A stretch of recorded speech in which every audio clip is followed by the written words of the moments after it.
Ready? Are you sure? Okay. The Chronicles of Narnia by C.S. Lewis. Book 1 is The Magician's Nephew. Chapter 1 The Wrong Door. This is a story about something that happened long ago when your grandfather was a child. It is a very important story because it shows how all the comings and goings between our own world and the land of Narnia first began. In those days, Mr. Sherlock Holmes was still living in Baker Street, and the Bastables were looking for treasure in the Lewisham Road. In those days, if you were a boy, you had to wear a stiff Eton collar every day, and schools were usually nastier than now. But meals were nicer. And as for sweets, I won't tell you how cheap and good they were because it would only make your mouth water in vain. And in those days, there lived in London a girl called Polly Plummer. She lived in one of a long row of houses which were all joined together. One morning she was out in the back garden when a boy scrambled up from the garden next door and put his face over the wall.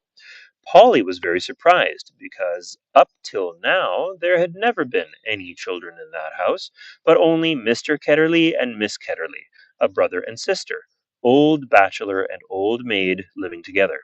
So she looked up, full of curiosity. The face of the strange boy was very grubby. It could hardly have been grubbier if he had first rubbed his hands in the earth, and then had a good cry, and then dried his face with his hands. As a matter of fact, this was very nearly what he had been doing. "Hello," said Polly. "Hello," said the boy. "What's your name?" "Polly," said Polly. "What's yours?" "Diggory," said the boy. "I say, what a funny name," said Polly. "It isn't half so funny as Polly," said Diggory. "Yes, it is," said Polly. "No, it isn't," said Diggory. "At any rate, I do wash my face," said Polly, "which is what you need to do, especially after." And then she stopped. She had been going to say, "After you've been blubbing," but she thought that wouldn't be polite. "All right, I have then," said Diggory in a much louder voice, like a boy who was so miserable that he didn't care who knew he had been crying. "And so would you," he went on, "if you'd lived all your life in the country and had a pony and a river at the bottom of the garden and then been brought to live in a beastly hole like this." "London isn't a hole," said Polly indignantly, but the boy was too wound up to take any notice of her, and he went on. "And if your father was away in India and you had to come to and live with an aunt and uncle who's mad, who would like that? And if the reason was that they were looking after your mother, and if your mother was ill and was going to die, then his face went the wrong sort of shape as it does if you're trying to keep back your tears." I didn't know. I'm sorry," said Polly humbly. And then, because she hardly knew what to say, and also to turn Diggory's mind to cheerful subjects, she asked, "Is Mr. Ketterley really mad?" "Well, either he's mad," said Diggory, "or there's some other mystery. He has a study on the top floor, and Aunt Letty says I must never go up there. Well, that looks fishy to begin with. And then there's another thing. Whenever he tries to say anything to me at meal times, he never even tries to talk to her. She always shuts him up. She says, 'Don't worry the boy, Andrew,' or 'I'm sure Diggory doesn't want to hear about that,' or else, 'Now, Diggory, wouldn't you like to go out and play in the garden?' What sort of things does he try to say? I don't know. He never gets far enough. But there's more than that. One night, it was last night, in fact, as I was going past the foot of the attic stairs on my way to bed, and I don't much care for going past them either. I'm sure I heard a yell. Perhaps he keeps a mad wife shut up there. Yes, I've thought of that. Or perhaps he's a coiner. Or he might have been a pirate, like the man at the beginning of Treasure Island, and be always hiding from his old shipmates." "How exciting!" said Polly. "I never knew your house was so interesting." "You may think it interesting," said Diggory, "but you wouldn't like it if you had to sleep there." How would you like to lie awake listening for Uncle Andrew's step to come creeping along the passage to your room? And he has such awful eyes. That was how Polly and Diggory got to know one another. And as it was just the beginning of the summer holidays and neither of them was going to the sea that year, they met nearly every day. Their adventures began chiefly because it was one of the wettest and coldest summers there had been for years. That drove them to do indoor things. You might say indoor exploration. It is wonderful how much exploring you can do with a stump of candle in a big house, or in a row of houses. Polly had discovered long ago that if you opened a certain little door in the box room attic of her house, you would find the cistern and a dark place behind it, which you could get into by a little careful climbing. The dark place was like a long tunnel with brick wall on one side and sloping roof on the other. In the roof, there were little chunks of light between the slates. There was no floor in this tunnel. You had to step from rafter to rafter, and between them, there was only plaster. If you stepped on this, you would find yourself falling through the ceiling of the room below. Polly had used the bit of the tunnel just beside the cistern as a smuggler's cave.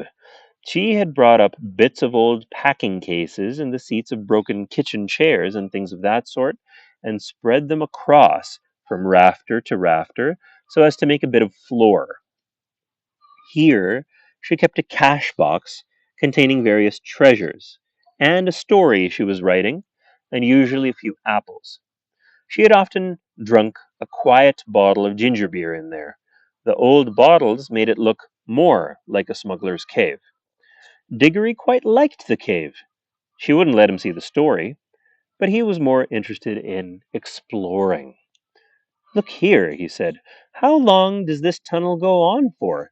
I mean, does it stop where your house ends? No, said Polly. The walls don't go out to the roof. It goes on. I don't know how far. Then we could get the length of the whole row of houses. So we could, said Polly. And, oh, I say, what? We could get into the other houses. Yes, and get taken up for burglars. No, thanks. Don't be so jolly clever. I was thinking of the house beyond yours. What about it? Why, it's the empty one. Daddy says it's always been empty since we came here. I suppose we ought to have a look at it then, said Diggory. He was a good deal more excited than you'd have thought from the way he spoke, for of course he was thinking, just as you would have been, of all the reasons why the house might have been empty so long. So was Polly. Neither of them said the word haunted, and both felt that once the thing had been suggested, it would be feeble not to do it. Shall we go and try it now? Said Diggory. All right, said Polly. Don't if you'd rather not, said Diggory. I'm game if you are, said she. How are we to know we're in the next house but one? They decided they would have to go out into the box room and walk across it, taking steps as long as the steps from one rafter to the next. That would give them an idea of how many rafters went to a room. Then they would allow about four more for the passage between the two attics in Polly's house, and then the same number for the attics for the maid's bedroom as for the box room. That would give them the length of the house. When they had done that distance twice, they would be at the end of Diggory's house. Any door they came to after that would let them into an attic of the empty house. But I don't expect it's really empty at all, said Diggory. What do you expect? I expect someone lives there in secret, only coming in and out at night with a dark lantern. We shall probably discover a gang of desperate criminals and get a reward. It's all rot to say a house would be empty all those years unless there was some mystery. Daddy thought it must be the drains, said Polly. Grown ups are always thinking of uninteresting explanations, said Diggory. Now that they were talking by daylight in the attic instead of by candlelight in the smuggler's cave, it seemed much less likely that the empty house would be haunted. When they had measured the attic, they had to get a pencil and do a sum. They both got different answers to it at first, and even when they agreed, I am not sure they got it right. They were in a hurry to start on the exploration. We mustn't make a sound, said Polly as they climbed in again behind the cistern. Because it was such an important occasion, they took a candle each. Polly had a good store of them in her cave. It was very dark and dusty and drafty, and they stepped from rafter to rafter without a word, except when they whispered to one another, "We're opposite your attic now," or "This must be halfway through our house." And neither of them stumbled, and the candles didn't go out, and at last they came where they could see a little door in the brick wall on their right. There was no bolt or handle on this side of it, of course, for the door had been made for getting in, not for getting out. But there was a catch, as there often is on the inside of a cupboard door, which they felt sure they would be able to turn. "Shall I?" said Diggory. "I'm game if you are," said Polly, just as she had said before. Both felt that it was becoming very serious, but neither would draw back. Diggory pushed round the catch with some difficulty. The door swung open, and the sudden daylight made them blink. Then, with a great shock, they saw that they were looking not into a deserted attic, but into a furnished room. 5. Furnished means that it has furniture in it. It wasn't empty. There was furniture in it. But it seemed empty enough. It was dead silent. Polly's curiosity got the better of her. She blew out her candle and stepped out into the strange room, making no more noise than a mouse. It was shaped, of course, like an attic, but furnished as a sitting room. Every bit of the walls was lined with shelves, and every bit of the shelves was full of books. A fire was burning in the grate. You remember that it was a very cold, wet summer that year, and in front of the fireplace, with its back towards them, was a high backed armchair. Last time, do you remember another story where there was an armchair facing the fire and you couldn't see who was sitting on it? What story? The one we're reading right now? Which one? Goblet. I wonder who's in this chair. I don't know. Maybe it's empty. We don't know. Okay. And in front of the fireplace, with its back towards them, was a high backed armchair. Between the chair and Polly, and filling most of the middle of the room, was a big table piled with all sorts of things: printed books, and books of the sort you write in, and ink bottles, and pens, and sealing wax, and a microscope. But what she noticed first was a bright red wooden tray with a number of rings on it. They were in pairs, a yellow one and a green one together, then a little space, then another yellow one and another green one. They were no bigger than ordinary rings, and no one could help noticing them because they were so bright. They were the most beautiful, shiny little things you can imagine. If Polly had been a very little younger, she would have wanted to put one in her mouth. The rings. I don't know, they were very shiny. Like little kids like to put stuff in their mouths, like babies, right? And so it says that if Polly had been a very little younger, she would have wanted to put one in her mouth. They just look so beautiful. The room was so quiet that you noticed the ticking of the clock at once. And yet, as she now found, it was not absolutely quiet either. There was a very, very faint humming sound.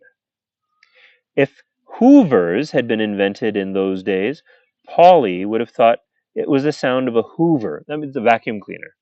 A hoover being worked a long way off, several rooms away and several floors below.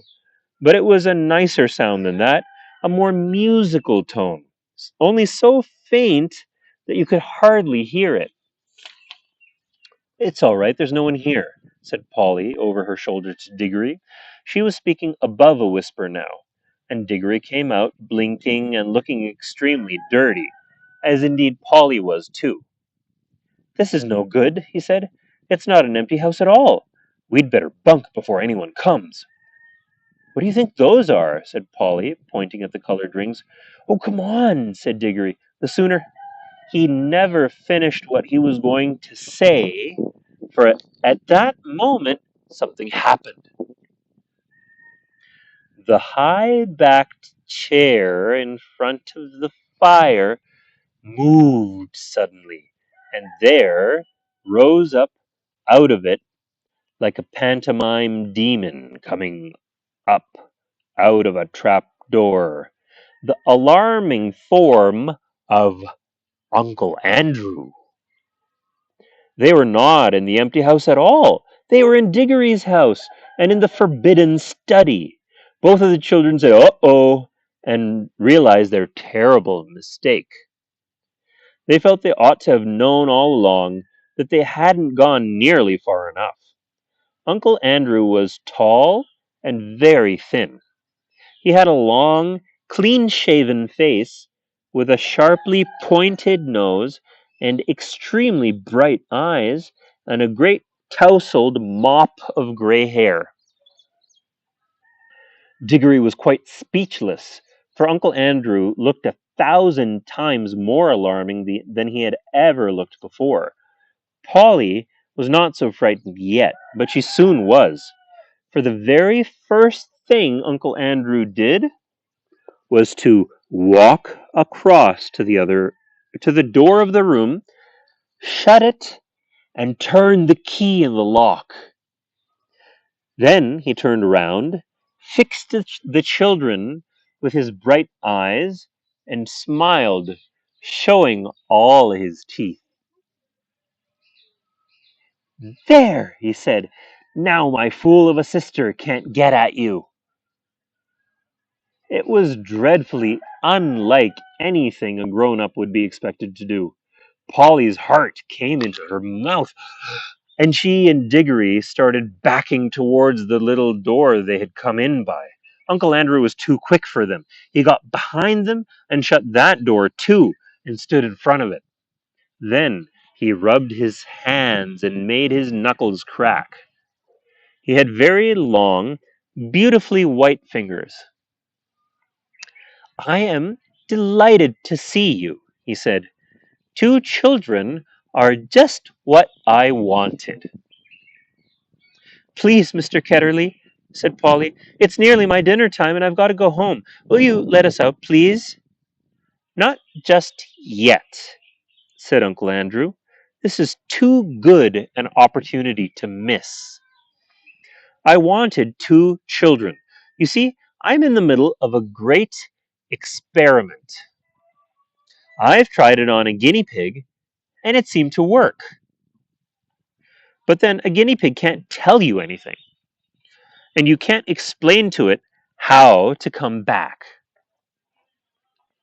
Look here, Uncle Andrew, said Diggory. It really is dinner time, and they'll be looking for us in a moment. You must let us out. Must? Said Uncle Andrew. Diggory and Polly glanced at one another. They dared not say anything, but the glances meant, Isn't this dreadful? And we must humor him. If you let us go out, For our dinner now, said Polly. We could come back after dinner. Ah, but how do I know that you would? Said Uncle Andrew with a cunning smile. Then he seemed to change his mind.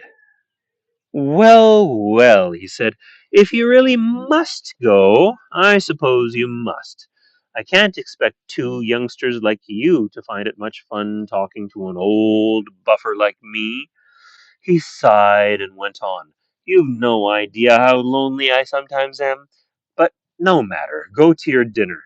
But I must give you a present before you go. It's not every day that I see a little girl in my dingy old study, especially, if I may say so, such a very attractive young lady as yourself. Polly began to think he might not really be mad after all. Wouldn't you like a ring, my dear? Said Uncle Andrew to Polly. Do you mean one of those yellow or green ones? Said Polly. How lovely! Not a green one, said Uncle Andrew. I'm afraid I can't give the green ones away, but I'd be delighted to give you any of the yellow ones with my love. Come and try one on. Polly had now quite got over her fright, and felt sure that the old gentleman was not mad, and there was certainly something strangely attractive about those bright rings. She moved over to the tray. Why, I declare, she said, that humming noise gets louder here. It's almost as if the rings were making it. What a funny fancy, my dear, said Uncle Andrew with a laugh. It sounded a very natural laugh, but Diggory had seen an eager, almost greedy look on his face. Polly, don't be a fool, he shouted. Don't touch them. It was too late. Exactly as he spoke, Polly's hand went out to touch one of the rings, and immediately, without a flash, or a noise, or a warning of any sort, there was no Polly. Diggory and his uncle were alone in the room. That's the end of the chapter. The next chapter is called Chapter 2, Diggory and his Uncle.